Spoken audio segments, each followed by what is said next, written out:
Hello, I'm the archivist, and as you can see, well, if many of you actually can recognize this character.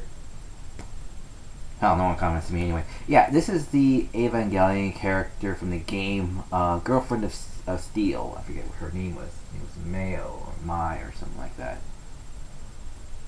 Anyway, that was years ago. Anyway, so I got a new background-ish. This thing's old, as you can tell by the tears on it. I've transferred this thing around with me for like I'd say about 10 years, something like that. Yeah, this was back when I first got into anime in high school. It was just, I managed to get a hold of it, I think at a convention, and I've had it pretty much ever since. I've gotten a few more posters since then. Even one, oddly enough, people were fans of Dragon Ball Z, same as me in high school, and out of the blue, some guy that was just in my class, I believe, came up to me one day, just out of the blue, comes up to me and says, "Hey, Greg, you're a Dragon Ball Z fan?" I said, "Yeah," and he says, "Here's a Dragon Ball Z poster. You could have it." He gives me this thing. I'm like, "Oh, that." It was during my dark times, and people were not very friendly then. It's high school. If you're not well adjusted, it's hell. So anyways, this guy gives me a poster, and it's like, oh, cool. And yeah, so that was just out of nowhere. Okay, so enough of that tangent. Anyway, so if you're not here for posters, you're here for my review of a rant of Interstellar.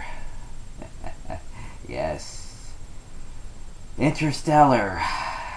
Joy. All right. Where to begin? Well, it's a Christopher Nolan story, so I've been told. Okay, it's a good story. Okay. Let me try to draw you this roadmap here. This is how I see it as I was watching this 3 hours.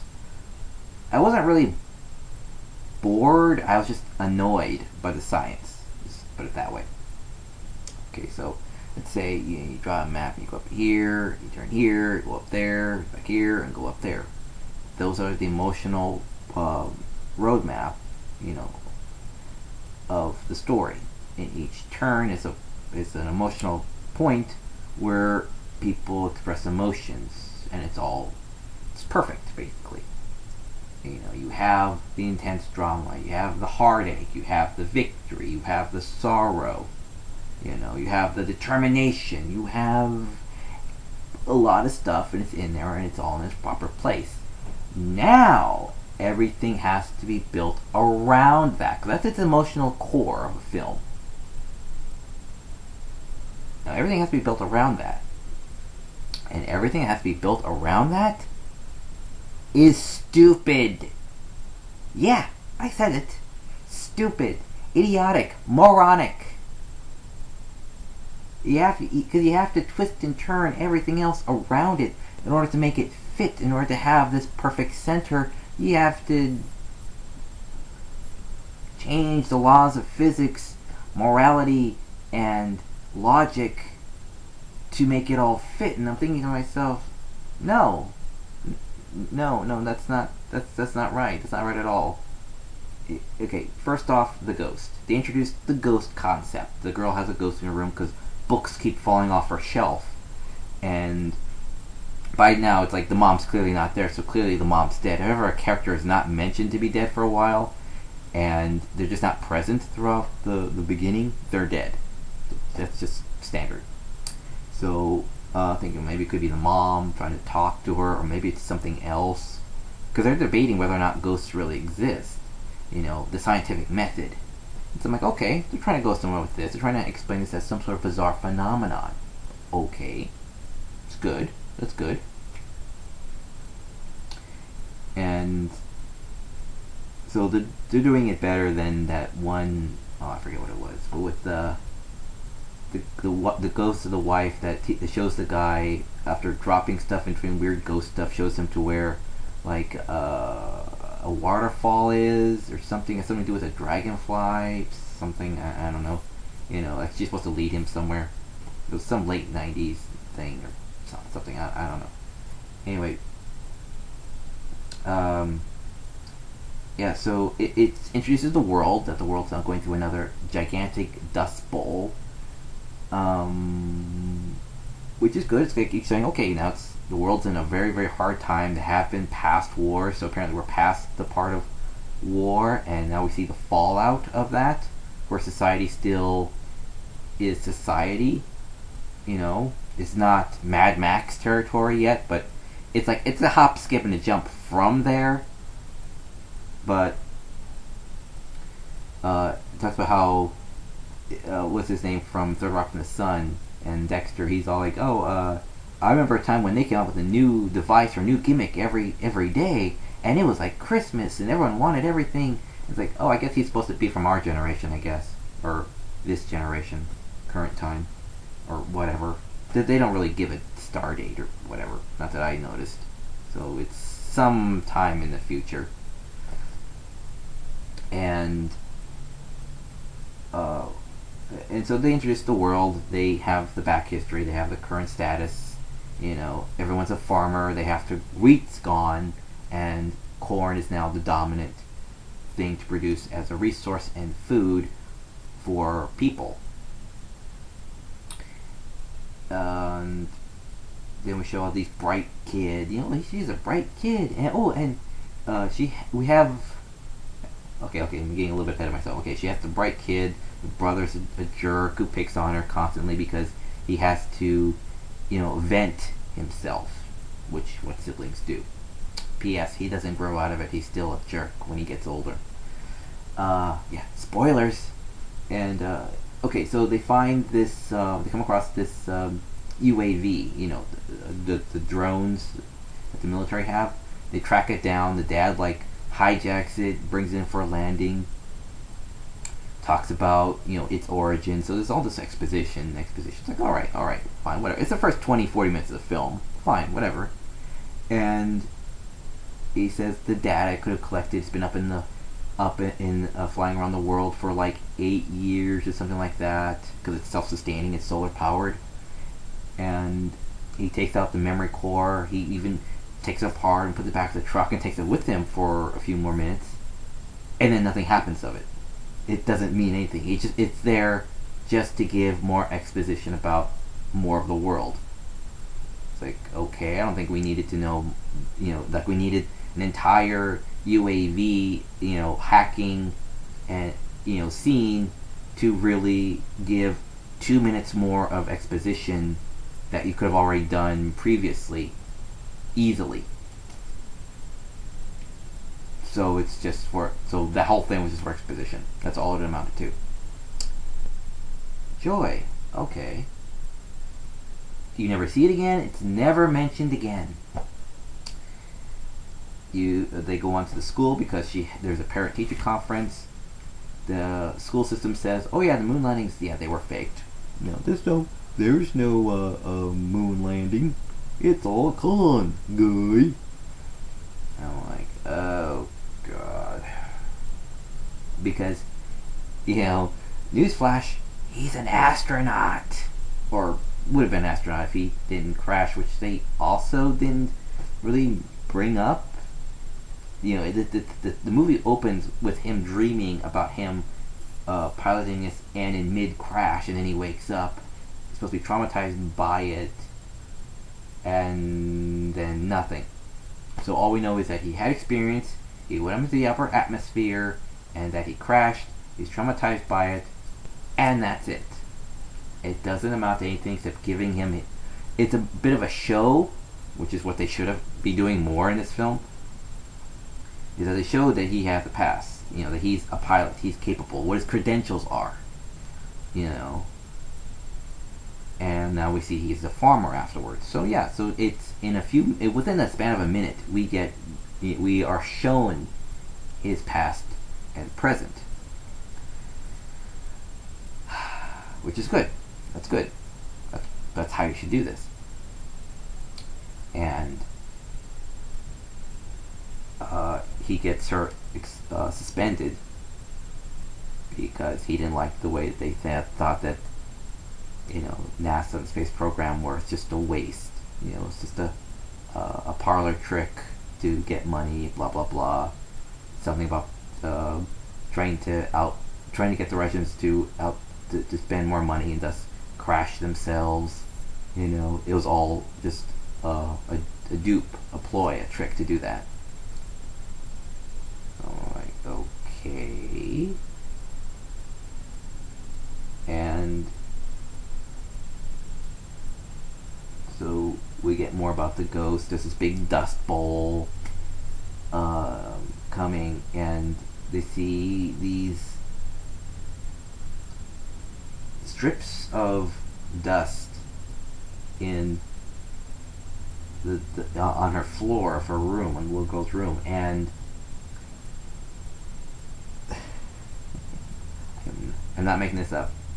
They're equally spaced, just enough, so that through the course of the night he figures out that they're ones and zeros and stuff, and he figures out, oh wait, it's a code saying go to this place on a map. I'm thinking to myself, that's not how gravity works. Gravity's a waveform. That's not how that works. And I'm thinking in my mind how I would do this properly to show directionality with using gravity. So I was very disappointed at that in this film right away. That's not right. Sorry about that. I forgot to check the batteries. My bad. Anyway, so they go to this place, which turns out to be NASA, and NASA has found, like 10 years ago, they found a wormhole out by Saturn, because, yeah. And I noticed then that there's some parallels between Interstellar and 2001: A Space Odyssey, which the first two is that the wormhole is by Saturn, and that there's a robot in this. Looks like the monolith from 2001: A Space Odyssey, and at first I thought, like, why the design of this looks like the most clunkiest thing ever, but it moves around like incredibly gracefully, and it has like it doesn't act like a robot. It has like a real genuine personality to it, and it was one of the more likable high points of the film, is seeing the interaction between the humans and the robot. And I saw the midnight reviews with the cinema snob. Love that guy. He said that, yeah, basically they go on this mission with Funnybot, because his sense of humor settings are at, what was it, like 80% funny or something like that, some high up setting. And he says he'll start going on this rant about like how he's going to go nuts, because that's the standard thing, is where robots go nuts and start which is, I think, is a prelude to basically back in the 60s and 70s. What it was is that the robots would go haywire, for whatever reason, and the last one was HAL, pretty much as I remember, until Terminator, I believe. And he's all making reference to how he would enslave them for his new robot empire, or how he would blow one of the guys out of the airlock. He says, "Why don't we just crank that down, that the humor setting down to 75?" And then, like, later on, when he's making jokes again, he says, "Why don't we crank that down to 65?" And he says, "Okay, self-destruct in T-minus 10, 9, 8. Why don't we put that down to..." No, he says, the guy says, "Do you want to make it 55?" So it's good comedy. It's good comedy. Good robot. it actually is useful in this thing. It actually does stuff properly. I haven't seen a robot really do something properly since Black Hole, the Disney film Black Hole. It actually kind of felt more like those robots where it had a good sense of character, a good sense of self. It didn't seem like too robotic.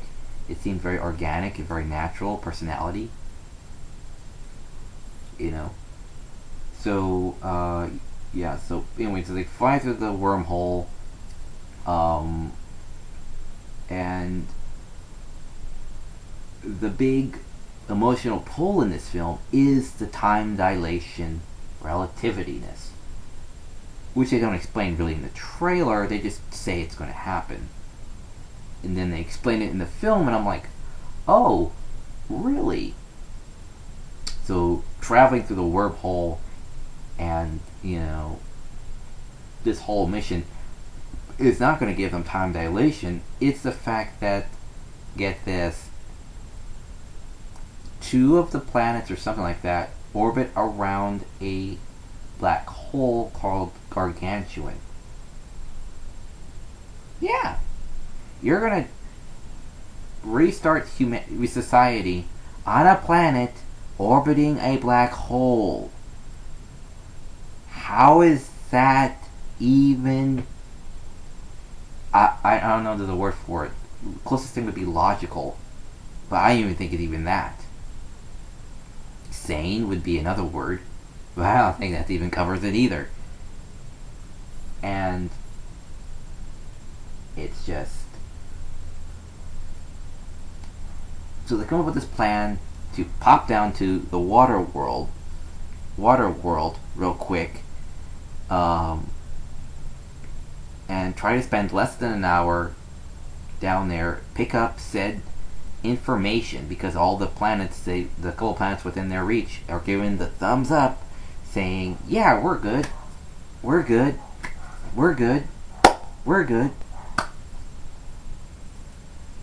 but they're not receiving any actual data from them until they get down there and see why. And it's like, oh wait, it's in a million pieces. Oh, how the hell did that happen? Oh well. And it's like shin, not knee high, but shin deep water that they're walking in. And they find all the spacecraft and stuff in pieces, and they have to do this fast because every hour is 7 years back home. And then they find that there's a giant wave coming towards them. The girl gets trapped. Funnybot runs out there in a cartwheel fashion, saves her, carries her back, and all the while there's a guy closer to the ship. He must be wearing red underneath it. He has to be for this epic level stupidity. I know this fear, frozen in terror crap, but honestly, you think astronauts would be made of sterner stuff? He only has a few yards. He has like 3 yards or whatever, or 10 yards or something to get back to the ship. Something like that. He's like right there. But all the while, Funnybot runs over, cartwheels over, lifts the wreckage off her, picks her up, runs back to the ship, beats him inside. Both of them get in, beating him inside by the time he gets to the door. And he's like moving like molasses. And then the wave hits him just as the guy's just about to get inside.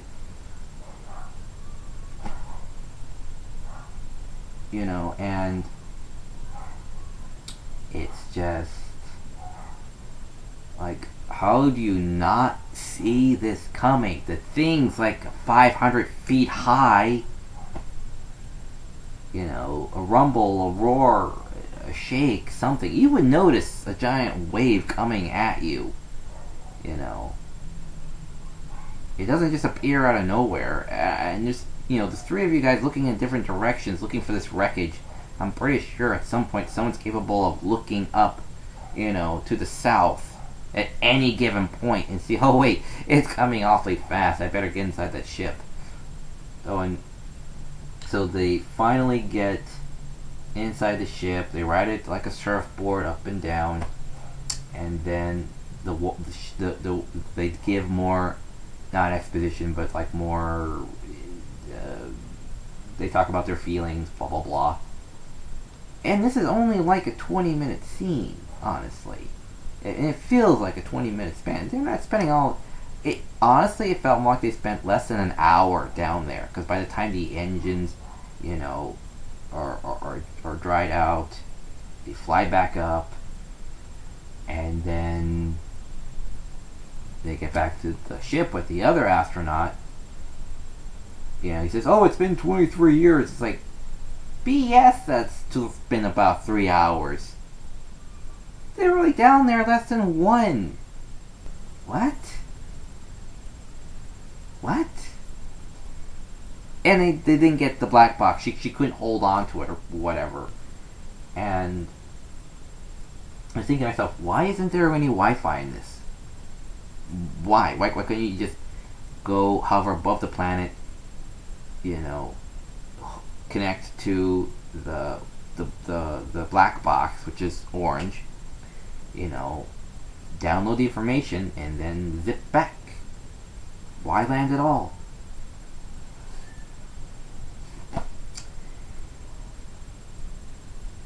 And that's when I'm beginning to realize it's like they are twisting a lot of the science and logic and everything else around it to hit these emotional chords. Because then if they did that, they wouldn't have those emotional scenes. The characters wouldn't have more emotion to express. And I'm like, oh, they're crafting everything around the emotions. Oh, okay, yeah, this is gonna suck a lot more now. I just knew that this is just not gonna be my movie. And so they get back, they realize we wasted time for nothing. And it's personal versus social dynamics, you know, save my child or save humanity. Oh, great. Like, they couldn't do both. There's plan A and there's plan B. You know, get everyone off Earth, or enough people off Earth to the new planet, or repopulate said new planet with embryos and stuff. I got the science, I know that. But, by the way, that part with the embryos reminds me of this anime. I forget what it's called. It's on my anime playlist somewhere, if I find it. But, you know, this anime where they try to find a new world, and they send up all the sperm and eggs of this couple. So basically, for the past 200 years or something like that, basically all this machine does is that it keeps spitting out siblings. It just keeps, you know, matching up, sending out an egg every once in a while. So every couple of years or whatever, it would fertilize an egg, let that egg grow, and all that stuff, and it would constantly be all these siblings. That's why this entire crew looks like a bunch of kids from the same family, because they are the same family. They're all siblings. Now, that's kind of neat, kind of interesting. It's weird dynamics. You have older and younger kids, you know, and they're all siblings. And they get to the planet, and they find that their ancestor, their great grandchild or something like that, who had survived on Earth, beat them to the destination, terraformed it, spent his life terraforming it, only for it to last about a good couple hundred years, and then it would eventually turn back into its more hostile state, just for them to have a nice place to land. And then he dies. And Earth is now a shithole. Yeah. It was a late 80s, or early 80s, or I don't know. It was a classic style. It's where it can have a bad ending and still be considered a good story. And quite frankly, that's a better story than Interstellar. Anyway, sorry, I tend to get a bit emotional, as you noticed. Anyway, so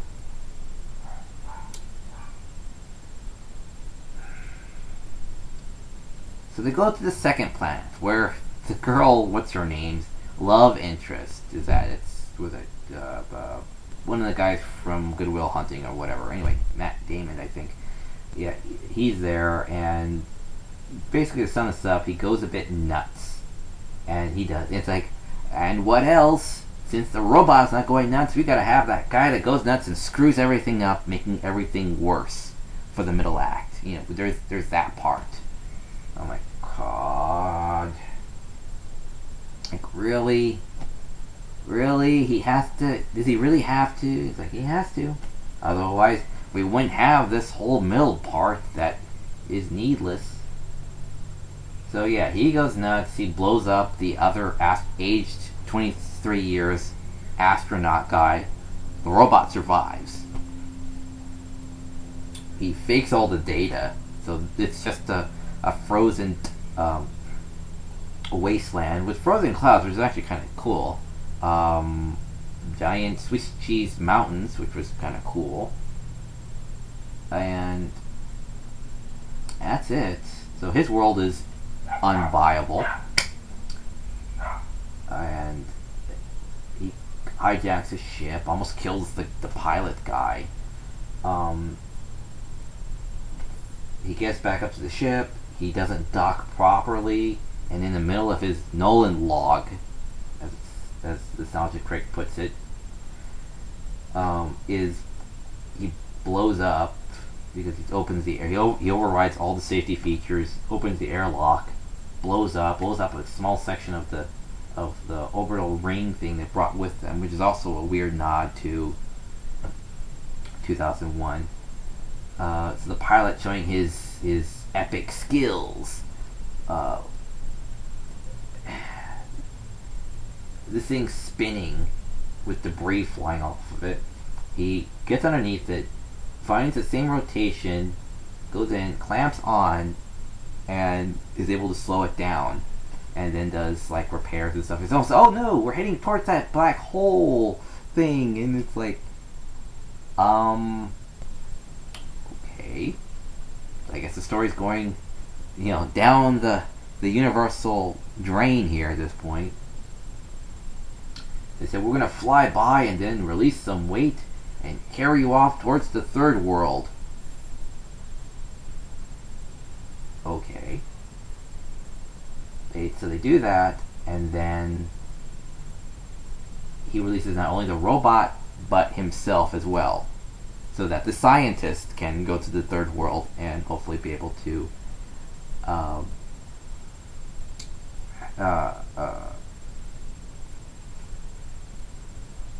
see if that's viable. And he gets sucked into a black hole. He ejects and he finds himself. Okay, now this is when the movie just goes. There's fantastic, and then there's just ludicrous, because that's where everyone draws the lines. Everyone in a movie, everyone who watches a movie or story has a line where they say, "I believe up to a certain point." That's called the suspension of disbelief. When he fell into a black hole, and then when he pops out of the other side, not pops out, but like when he goes into it, this certain thing, that's when I said, "Nope, nope. Nope, that's it. Nope. Nope. Nope. Nope. Nope. Nope. Nope. Nope. No. Spoilers. He's in a tesseract apparently, and all these four walls and everything. It's this infinite stuff. Where is he? He's on the other side of his daughter's effing bookshelf in her room. That's where he's at. These walls that he can see into her room and stuff, and he starts banging on the backside of the books, knocking them out, and it's like, oh wait, I'm that ghost. No, don't leave her, please stay. And that's why she has the code written "stay" on it, because he didn't want to leave her, because the whole trip was for nothing. It meant nothing. And anyway, so let's go back to the daughter real quick. So anyway, she grows up. She's 23 years older, so she's in her 30s or whatever, 30s, 40s, and she decides to go back to the room. And it's like, as smart as she is, she just forgets about the ghost, the phantom in her room, and that it gave them precise directions on shit. It's communicating to them, and then when she leaves, she just forgets about it for 23 years. So a force gives you answers, and then you forget about it until way later. It's like, I have this strange feeling, deep down, and it's like, God, I just want to just smack you. It's like, yes, there's a reason. It's like, just get back in the room, stupid. So she goes back, and it takes forever to do so, to figure this out, and we see the guy on the other side, so we see what we saw earlier, and what we're seeing present with her, and we see what the astronaut's doing on the other side of the bookcase in hyperdimension, or whatever they're at. He can see all the different moments in her room, and he's there trying to give a message, and he's talking to Funnybot, saying, okay, I gotta lead him to NASA. I gotta give her the message to stay.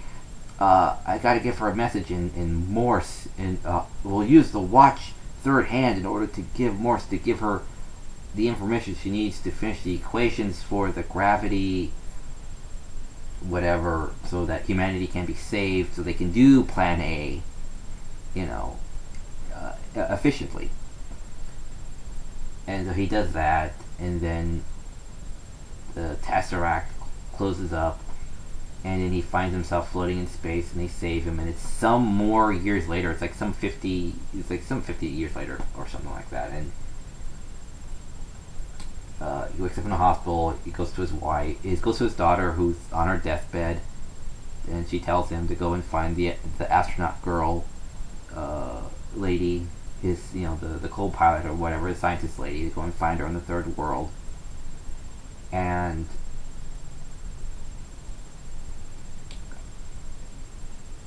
I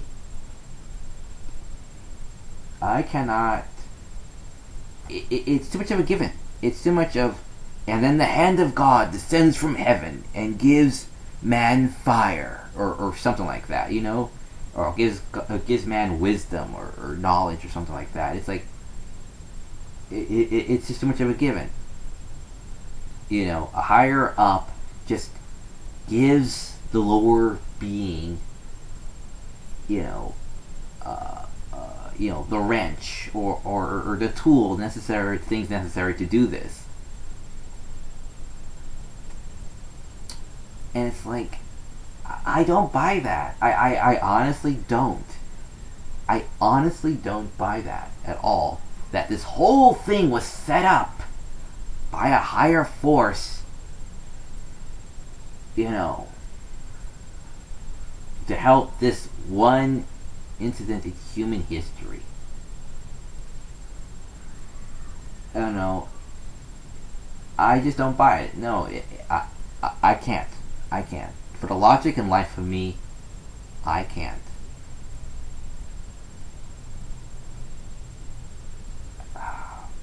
Okay, so let me break this down into parts again. So after the movie, it's like, what is this? Okay, emotionally, it has good emotion, it has believable actors. These scenes actually made me feel.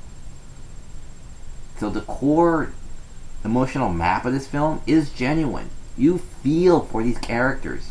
Granted, they give exposition like crazy, but they actually manage. They're good enough actors that they make you feel, and that's a good point. So as long as the story and plot still suck, you can still put butts in the seats when you have good characters who can make you feel. The emotion, it makes you feel stuff. I felt like crying a good couple of times, even though I feel like saying this is stupid and cussing at the screen and telling it why it doesn't work, the science and everything else, other than the emotion. The emotion is perfect.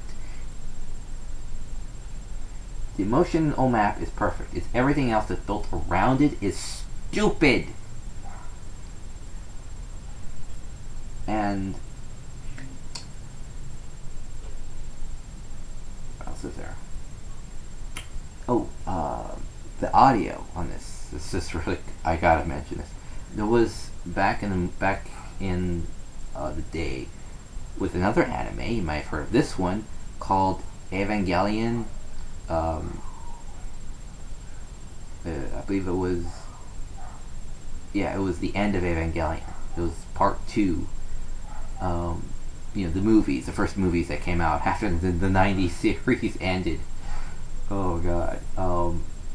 I listened to the commentary and they said they're talking about the 5.1 surround sound system, and that how the Germans or somebody who was doing, I think someone who was doing the sound editing says commented to them that if you don't feel it in your rump, then it's not good enough. You got to feel this you got to feel the noise like in your body. You got to feel it, and that's pretty much what this film was like. It really like did a number on the bass and the woofer and everything else. Like when there's noise happening, it's space. So you gotta have like some sort of noise going on. To feel the void. When something explodes or rattles or it's put under stress, they really crank up the bass on this, so you really feel it in you, like you know. So the audio on this is really superb. The acting is really superb. The emotional acting is superb. Let's just put it that way. Exposition aside, being able to make you feel is really good. CG is really good. I can never really tell when it was CG or when it was... Well, they used very little CG. They used a lot of practical effects in this, so that's why it felt really genuine. And also a lot like 2001. And... what else was there? The worlds didn't quite look that alien. They look more like just weird places on Earth. Exaggerated. That's it.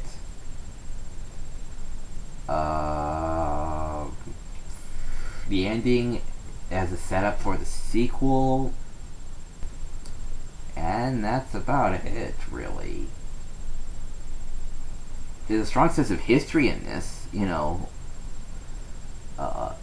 and determination. So that's a plus. Yeah. But a lot of everything else was just... it just wasn't working. It took a lot out of the film, Thinkers like myself who analyze this stuff and know basic science and logic and sanity just were taken out of the film too easily. It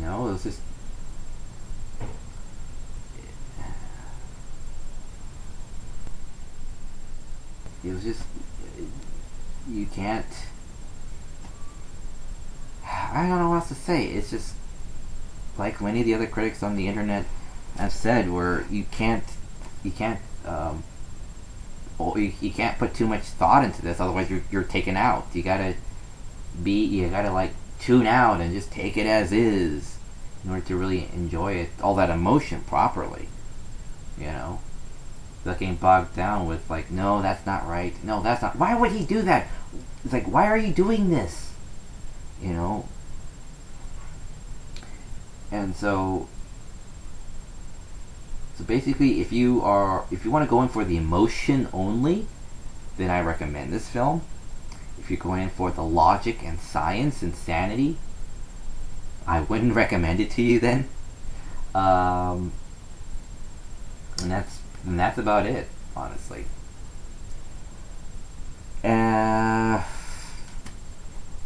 That's about it. So, yeah, sorry if I'm not entertaining enough or whatever, but